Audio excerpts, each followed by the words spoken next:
All right. So the electric Ronin is actually the world's first four-door convertible. And of course, it's got a carbon fiber hardtop. But this is really about redefining the supercar. You know, what is in the future?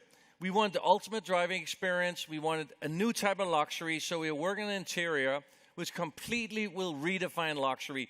We are going away from traditional chrome and wood in the interior and really coming up with something new. I'm super excited about that. But also, let's talk a little bit about the technology in the Ronin, because we see the Ronin as being the technology carrier for Fisker, where we can showcase all our new things in this vehicle. Let's start, for example, with the integrated battery pack. So there is already some integrated battery pack ideas out there, and you know, of course, we know about those, but we have actually looked at something different. We're looking at integrating the cells into the structure of the body, and that will give us our goal of getting to 600-mile range. That's kind of a lot. And the reason we are going for a 600-mile range is because this is a luxury GT, Gran Turismo. You want to drive from Los Angeles to Napa Valley or from Paris to Saint-Tropez or wherever, and you just want to drive. You just want to have fun. You don't want to think about when you have to stop. You just want to have fun in this vehicle. So that's why we went for this long range, and I think it's important. Second part, having fun. Yes, it's got supercar performance, 0 to 60 around 2 seconds, and of course, over 1,000 horsepower. And to capture all that, of course, four-wheel drive and a tri-motor setup. And of course, we're also going to include some active aerodynamics that we are working on as well. Now, take a little bit look at this sculptural design. It does have the sort of signature that we are standing for, which is really the sculptured wheel arches, low slung. But despite that, it actually have seats for 5 people, which is pretty amazing. We also have 4 doors, and it's actually butterfly doors, as you saw, open up this way and open up behind. So it's probably going to be the easiest to get into convertible that you've ever seen or been in.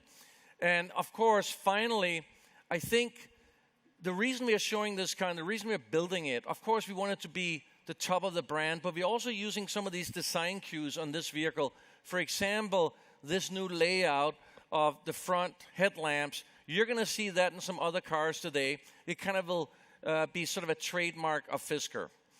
Of course, with the top down, you know, this is a family excursion. I mean, maybe this becomes a lifetime experience. Driving this car with your family, you can fit them all in there.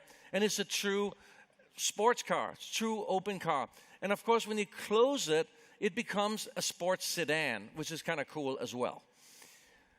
Coming back to sort of the new type of luxury, you know, we believe in creating something completely different. And in this vehicle, you know, it's a vehicle where it's not about the roar. It's about when you drive, you're hearing maybe the birds sing, you're out, the fresh air. And I think that's going to be a complete different experience. And I think getting inside this car through these butterfly doors, I think that's where you're going to get that sense of occasion. You're in something new. By the way, this vehicle we're expecting to come out towards the end of 2025.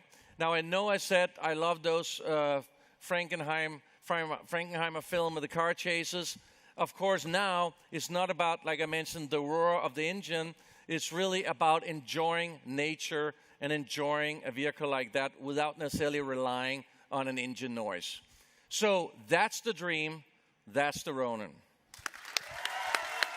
Henrik, quick, I have a question for you.